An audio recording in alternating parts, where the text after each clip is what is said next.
నమస్కారం, నా పేరు తరణి. స్మార్ట్ సిటీ పొలిటికల్ రౌండప్ కు స్వాగతం. ముందుగా హెడ్లైన్స్. గ్రామాల్లో మళ్లీ సహకార వ్యవస్థ బలోపేతం కావాలి. ఫిష్ ఆంధ్ర వెబ్సైట్ ను ప్రారంభించిన ముఖ్యమంత్రి జగన్. పంట నష్టపోయిన రైతులను ప్రభుత్వం ఆదుకుంటుంది. రాష్ట్ర వ్యవసాయ శాఖ మంత్రి కన్నబాబు వెల్లడి. గడ్డలను ఆక్రమించి నిర్మాణాలు చేపట్టే వారిపై కఠిన చర్యలు తీసుకుంటాం. మేహాద్రిగడ్డ ముంపు ప్రాంతాలను పరిశీలించిన మంత్రి ముత్తంశెట్టి, మేయర్ గొలగాని.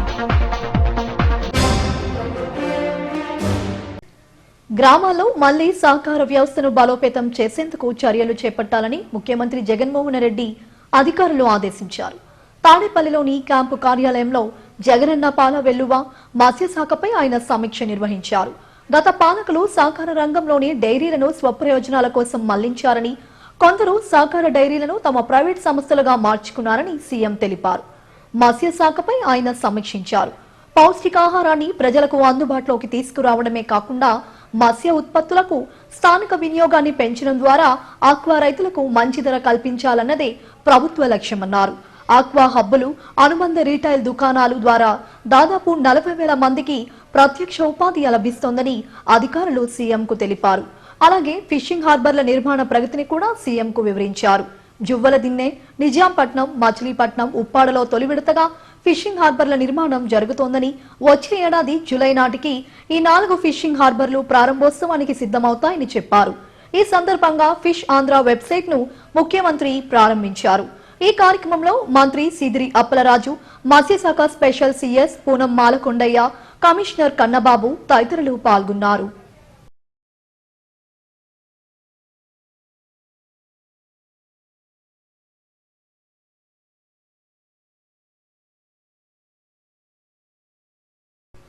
పంట నష్టపోయిన రైతులను ప్రభుత్వం ఆదుకుంటుందని వ్యవసాయ శాఖ మంత్రి కురసాల కన్నబాబు అన్నారు. అమరావతిలో ఆయన మీడియాతో మాట్లాడారు. భారీ వర్షాలకు ఉత్తరాంధ్ర, కృష్ణా, గోదావరి జిల్లాలో పంట నష్టం జరిగిందని, నష్టం అంచనా వేసేందుకు అధికారులను నియమించామని చెప్పారు. ఇరిగేషన్ కాలువలను చెక్కదిద్దేందుకు చర్యలు చేపట్టామన్నారు. ప్రభుత్వంపై విమర్శలకే టీడీపీ పరిమితమైందని మండిపడ్డారు. డైవర్షన్ పాలిటిక్స్ లో చంద్రబాబును మించిన వారు లేరని ఎద్దేవా చేశారు. దుర్భిక్ష పరిస్థితుల నుంచి అనంత జిల్లా బయటపడుతుందని చెప్పారు. వాస్తవాలను పక్కదారి పట్టించేలా టీడీపీ నేతలు వ్యాఖ్యలు ఉన్నాయని ధ్వజమెత్తారు. పవన్ కళ్యాణ్ ఫ్రస్ట్రేషన్ పిక్ స్థాయికి వెళ్లిందని మంత్రి కన్నబాబు ఎద్దేవా చేశారు. 2 చోట్ల ఓడిపోయానన్న అవమాన భారాన్ని తట్టుకోలేకపోతున్నారని మండిపడ్డారు. అందరికీ నమస్కారం. గత 3 రోజుల నుంచి రాష్ట్రంలో కురిసిన భారీ వర్షాలకి గులాబ్ సైక్లోన్ నేపథ్యంలో ఉత్తరాంధ్ర జిల్లాలో ప్రధానంగా పంట నష్టాలు జరిగాయి. ఉభయ గోదావరి జిల్లాలు, కృష్ణా జిల్లాలో కూడా ముంపును గురై కొన్ని ప్రాంతాల్లో పంట నష్టం జరిగినట్టుగా ప్రాథమిక సమాచారం, అంచనాలు వచ్చాయి. ఇప్పటి వరకు 1,56,756 ఎకరాల్లో పంట నష్టం జరిగినట్టుగా అధికారులు క్షేత్రస్థాయిలో అంచనా వేశారు. దీనిలో అత్యధికంగా 1,16,823 ఎకరాల్లో వరి, ఆ తర్వాత 21,078 ఎకరాల్లో మొక్కజొన్న దెబ్బతిన్నట్టుగా, మిగిలినవి ఇతర పంటలు కొద్దిగా అపరాలు, గ్రౌండ్ నట్, కాటన్ కొంత దెబ్బతిన్నట్టుగా మనకి ఇన్ఫర్మేషన్ ఉంది. కృష్ణా జిల్లాలో 10,588 ఎకరాల్లో పత్తి కూడా దెబ్బతిన్నట్టుగా ప్రాథమిక అంచనాలు వచ్చాయి. సో ఓవరాల్గా చూసినప్పుడు 1,56,756 ఎకరాల్లో పంట నష్టం జరిగిన తుది అంచనాలు మళ్ళీ ఈ నీరు తగ్గిన తర్వాత తుది అంచనాలు వస్తాయి. ఇది కాకుండా 2,883 హెక్టార్లు అంటే 7,207 ఎకరాల్లో ఉద్యాన పంటలు దెబ్బతిన్నట్టుగా అంచనా వచ్చింది. దాదాపు 6,700 మంది రైతులు నష్టపోయినట్టుగా ప్రాథమిక అంచనా. ఈ ఉద్యాన పంటల్లో కొన్ని ప్రాంతాల్లో కూరగాయల తోటలు దెబ్బతిన్నాయి. వీటన్నిటిని కూడా తుది అంచనాలు రూపొందిస్తా ఉన్నాం. ఎక్కడైతే పంట నష్టపోయారో ఆ రైతాంగాన్ని తక్షణమే ఆదుకోవాలని గౌరవ ముఖ్యమంత్రి జగన్మోహన్ రెడ్డి గారు ఆదేశించారు. ఆ ప్రకారం ఇమీడియట్గా ఆయా ప్రాంతాలకి శాస్త్రజ్ఞ బృందాలని, అధికారుల బృందాలని పంపిస్తున్నాం. ఉత్తరాంధ్రలోని విజయనగరం, శ్రీకాకుళం జిల్లాలకి వ్యవసాయ శాఖకు సంబంధించిన 2 సీనియర్ అధికారులని కూడా అక్కడ ప్రత్యేకంగా అధికారులుగా పంపిస్తూ ఉన్నాం. ఇది కాకుండా సైంటిస్టులు ఇటు వ్యవసాయ విశ్వవిద్యాలయానికి సంబంధించి అటు ఉద్యాన విశ్వవిద్యాలయానికి సంబంధించి వైఎస్ఆర్ హార్టికల్చర్ యూనివర్సిటీకి సంబంధించి కూడా సైంటిస్టులని అధికారులతో పాటు ఫీల్డ్లోకి వెళ్ళాలని ఆదేశించడం జరిగింది. దాదాపు 169 మండలాల్లో పంటలు దెబ్బతిన్నట్టుగా ప్రాథమిక అంచనా వచ్చింది. దీని సందర్భంగా అన్ని మండలాల్లోనూ ఆర్బీకే స్థాయిలోనూ ఇమీడియట్గా జిల్లా స్థాయిలో కూడా అగ్రికల్చర్ అడ్వైజరీ బోర్డ్స్ మీటింగ్స్ని నిర్వహించాలని చెప్పి ఆదేశాలు ఇచ్చాం. జిల్లా కలెక్టర్లకి, జిల్లా జాయింట్ కలెక్టర్ కూడా చెప్పాం. గెడ్డలను ఆక్రమించే వారిపై కఠిన చర్యలు తీసుకుంటామని జిల్లా మంత్రి ముత్తంశెట్టి శ్రీనివాసరావు, మేయర్ గొలగాని హరివెంకట కుమారీలు హెచ్చరించారు. జీవీఎంసీ 89వ వార్డులోని ముంపు ప్రాంతాల్లో వార్డు ఇన్ఛార్జ్ దొడ్డికిరణ్ ఆధ్వర్యంలో పర్యటించారు. మేహాద్రిగడ్డ రిజర్వాయర్ నుంచి విడుదల చేసిన అదనపు నీటి కారణంగా ఎల్లపువానిపాలెం నుండి ఎయిర్పోర్ట్ వరకు ఉన్న కాలనీలు ముంపునకు గురయ్యాయి. అంతర్జాతీయ ఎయిర్పోర్ట్ కూడా ముంపునకు గురైంది. వీటిని మంత్రి ముత్తంశెట్టి శ్రీనివాసరావు, మేయర్ గొలగాని హరివెంకట కుమారీలు సీరియస్ గా తీసుకున్నారు. ఆయా ప్రాంతాల్లో పర్యటించి ముంపునకు గెడ్డలను ఆక్రమించుకోవడమే కారణమని నిర్ధారించుకున్నారు. ఇక మేహాద్రిగడ్డ రిజర్వాయర్ నుంచి తాగునీటి అవసరాలకు సరిపడగా నీటి సామర్థ్యాన్ని చూసుకుంటూ అదనపు వాటర్ను విడుదల చేయడాన్ని నిలుపుదల చేశారు. దీంతో ఆ ప్రాంతంలో ముంపు సమస్య తాత్కాలికంగా పరిష్కారమైంది. అయితే గెడ్డలను ఆక్రమించుకుని ఇళ్ల నిర్మాణం చేయడం, అపార్ట్మెంట్ అవుట్లెట్లు గెడ్డల్లోకి పెట్టడం వంటి కారణాలతో ఈ ముంపు సమస్య ఏర్పడుతోందని అధికారులు నిర్ధారించారు. గెడ్డలను ఆక్రమించుకునే వారిపై కఠిన చర్యలు తప్పవని హెచ్చరించారు. అలాగే తుఫాన్లో మరణించిన ఇద్దరికి ప్రభుత్వం తరపున 5 లక్షల చొప్పున అందజేస్తామని వెల్లడించారు. ఈ 2 రోజుల నుంచి ఈ గులాబ్ తుఫాను ఉత్తరాంధ్రాన్ని వణికిస్తుంది. అయితే ప్రభుత్వం తీసుకున్నటువంటి నివారణ చర్యల వల్ల ఎక్కువ ప్రాణ నష్టం జరగకుండా కాపాడగలిగాం. అయినా కూడా విశాఖపట్నం సిటీలో 2 దురదృష్టవశాత్తు ప్రాణాలు కోల్పోవడం జరిగింది. వారికి గౌరవ ముఖ్యమంత్రి గారు శ్రీ వైఎస్ జగన్మోహన్ రెడ్డి ఆదేశాల ప్రకారం వారికి 5 లక్షల రూపాయలు ఎక్స్గ్రేస్ ఇవ్వడం జరుగుతుంది. దానితో పాటు నేను, మేయర్ గారు ఈ రోజున ఈ ఎల్లబ్బానిపాలెం 66వ వార్డులో జీవీఎంసీ పరిధి ఉన్నటువంటి ఈ వార్డు రావడం జరిగింది. మరి నిన్న ఈ కాలనీలో నడుములోతు నీళ్ళు వచ్చాయి.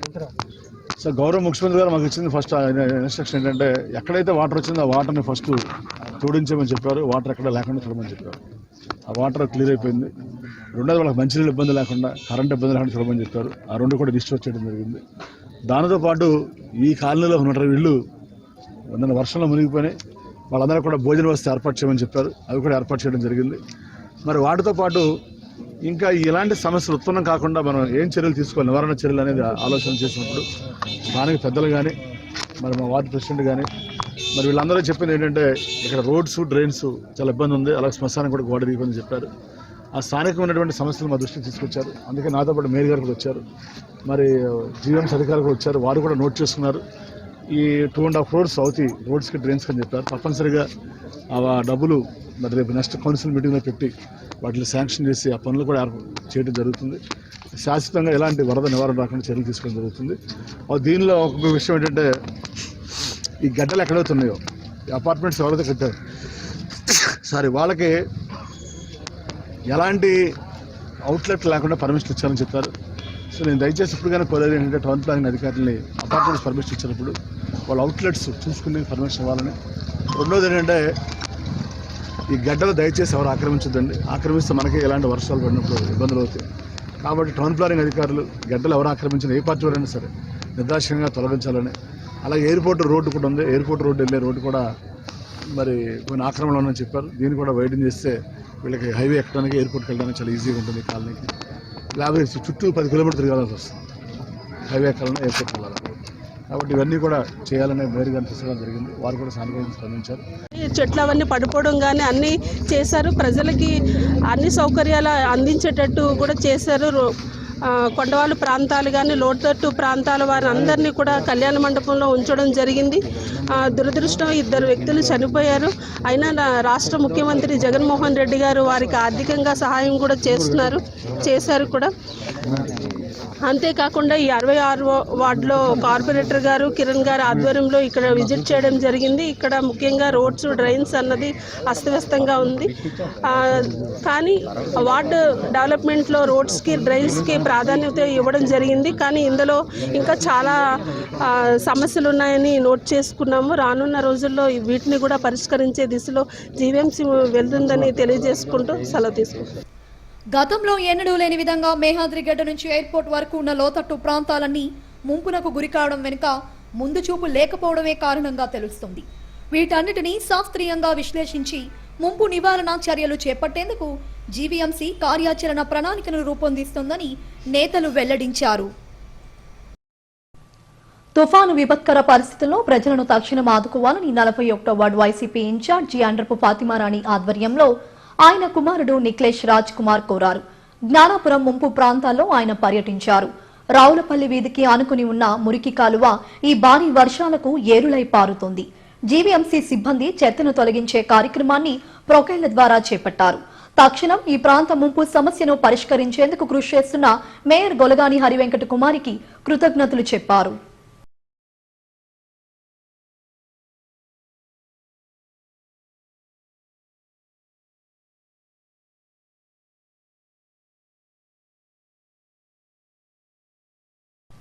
విశాఖ స్టీల్ ప్లాంట్ ను ప్రైవేటీకరిస్తే సాయించేది లేదని వైఎస్ఆర్ ట్రేడ్ యూనియన్ జిల్లా అధ్యక్షుడు కలిదిండి బద్రీనాథ్ హెచ్చరించారు.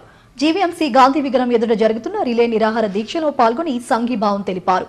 ఇప్పటికే ముఖ్యమంత్రి జగన్మోహన్ రెడ్డి అసెంబ్లీలో తీర్మానం చేసి కేంద్రానికి పంపించారని చెప్పారు. ఎట్టి పరిస్థితుల్లోనూ స్టీల్ ప్లాంట్ ప్రైవేట్ పరం కానీయమని స్పష్టం చేశారు. మరి ఇవాళ ఏదైతే మోడీ గారు చర్యలు ఉన్నాయో దాన్ని పూర్తిగా మరి కార్మిక వర్గం అంతా కూడా మరి పూర్తిగా ముక్తకంఠంతో ఖండిస్తున్నటువంటి విధానం, ప్రభుత్వ రంగ సంస్థలని ప్రైవేట్ పరం చేస్తామంటే అంతకన్నా దుర్మార్గమైన చర్య మరొకటి ఉండదు. మరి ఎలక్షన్ మేనిఫెస్టోలోనేమో ఒక రకంగా, మరి ఎలక్షన్ జనం పబ్లిక్ మ్యాండేట్ ఇచ్చిన తర్వాత మరో రకంగా ఆయన మరి గజకర్ణ గోకర్ణ టక్కు టమారం విద్యలు చేస్తున్నటువంటి విధానం ఏదైతే ఉందో మోడీ గారి విధానం, దాన్ని పూర్తిగా కార్మిక వర్గం మరి ఖండిస్తూ ఆయనకి తప్పకుండా మరి ఏదైతే ప్రస్తుతం లాభాల బాటల్లో పయనిస్తున్నటువంటి విశాఖ స్టీల్ ప్లాంట్ని మీకు ఏమన్నా చేతనైతే దానికి ఇవ్వాల్సిన వనరులు ఇవ్వాలా, దానికి ఆర్థికంగా అయితేనేమి మరి ఏ రకంగా కేంద్ర ప్రభుత్వం నుండి చేయాలో అవి చేసి ఇండస్ట్రీని నిలబెట్టాలి తప్పితే మరి దాన్ని ప్రైవేట్ పరం చేస్తామంటే కార్మిక వర్గం సహించేది లేదు. సర్దార్ భగత్ సింగ్ దేశభక్తి అందరికీ స్ఫూర్తిదాయకమని ఏటీయూసీ రాష్ట్ర కార్యదర్శి పడాల రమణ అన్నారు. భగత్ సింగ్ 115వ జయంతి సందర్భంగా సీతమ్మధార జంక్షన్లో అఖిల భారత యువజన సమైక్య ఆధ్వర్యంలో భగత్ సింగ్ చిత్రపటానికి పూలమాల వేసి నివాళులర్పించారు. భారత జాతి విముక్తి కోసం 14 ఏళ్లకే స్వాతంత్ర్యం సంగ్రామంలో పాల్గొని 23 ఏళ్లకే బలిదానం చేసిన గొప్ప విప్లవ వీరుడు భగత్ సింగ్ అని కొనియాడారు. ఆయనను స్ఫూర్తిగా తీసుకుని యువత ముందుకెళ్లాలని పిలుపునిచ్చారు. ఈ కార్యక్రమంలో ఏఐవైఎఫ్ నాయకులు పడాల గోవింద్, మధురెడ్డి తదితరులు పాల్గొన్నారు. మరణించడం సహజమైనటువంటి సందర్భంలో ఆ వ్యక్తి మరణించినా సరే మన హృదయాల్లో ఉన్నాడని చెప్పి మనం ఆయన జయంతిని వర్ధంతి చేసుకుంటే ఆయన ఎంతో దేశభక్తి భావాలు కలిగి 10 మందికి సమాజ సేవ చేసినటువంటి అయితే మనం గుర్తుపెట్టుకుంటాం. అటువంటి వ్యక్తుల్లో కీలకమైన వ్యక్తి మన సర్దార్ భగత్ సింగ్. ఆయన వయసు 23 ఏళ్లలోనే ఈ భారతదేశాన్ని పట్టి పీడిస్తున్నటువంటి బ్రిటిష్ సామ్రాజ్యవాదానికి వ్యతిరేకంగా భారతదేశానికి సంపూర్ణ స్వతంత్రం కావాలని, ఈ దేశం తన కాళ్ళ మీద తను నిలబడాలని, ఈ దేశం కోసం, ఈ మాతృభూమి విముక్తి కోసం తన ప్రాణాలను తృణప్రాయంగా అర్పించినటువంటి మహాయోధుడు సర్దార్ భగత్ సింగ్. అంతేకాదు భగత్ సింగ్ ఈరోజు భగత్ సింగ్ ఎక్కడైతే మనం అయితే భారతదేశంలో ఉన్నామో ఈ స్వేచ్ఛ స్వతంత్రం ఉందని చెప్పి మాటవార్తలు కానీ వాక్యంగా సంతలు కానీ మనకు ఉన్నాయని చెప్పి అనుకుంటున్నామో, ఈ స్వతంత్రం సాధన కోసం లేకపోతే స్వేచ్ఛ సాధన ప్రాణానికి భగత్ సింగ్ ఉండేది ఇవాళ పాకిస్తాన్ దేశంలో ఉంది. విడిపోయిన తర్వాత పాకిస్తాన్కి వెళ్ళిపోయింది. కానీ ఆనాడు ఉమ్మడి భారతదేశంలో ఆయన పోరాటం చేసి సాధించుకున్నటువంటి చట్టాలు ఏమి ఉన్నాయి. భగత్ సింగ్తో పాటు రాజ్గురు, సుఖదేవ్ వీరంతా అది చిన్న వయసులోనే, ఇంకా చాలా వయసు ఉన్నప్పటికీ మనం అయ్యో చిన్న వయసులోనే పోయాడని చెప్పి చాలా బాధపడతాం. ఎంతో వయసు ఉన్నప్పుడు కూడా ఈ దేశం కోసం, ఈ దేశ యువతకి ఆదర్శంగా నిలిచినటువంటి మహోన్నతమైనటువంటి పోరాట యోధుడు సర్దార్ భగత్ సింగ్. తుఫాన్ ప్రభావానికి గురైన బాధితులను ఆదుకుంటామని 13వ వార్డ్ కార్పొరేటర్ కేలా సునీత సత్యనారాయణ అన్నారు. శివాజీనగర్ లో తుఫాను కారణంగా పడిపోయిన గెడ్డ రక్షణ గోడ, శ్మశాన వాటిక గోడలను పరిశీలించారు. వీటిని తక్షణమే పునర్నిర్మించేందుకు చర్యలు చేపడతామని తెలిపారు. ఈ కార్యక్రమంలో పిల్లి వీర్రాజు, దుర్గారావు తదితరులు పాల్గొన్నారు.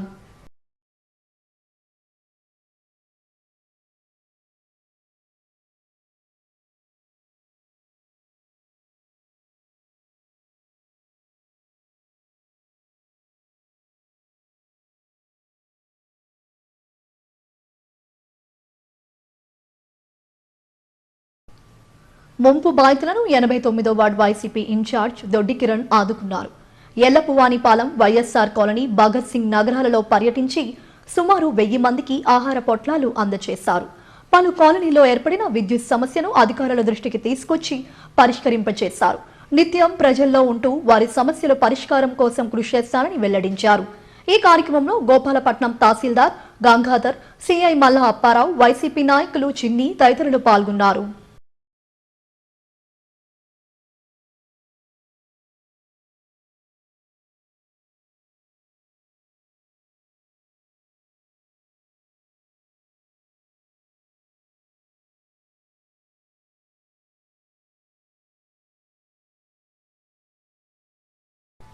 బులెటిన్ ముగించే ముందు హెడ్లైన్స్ మరోసారి.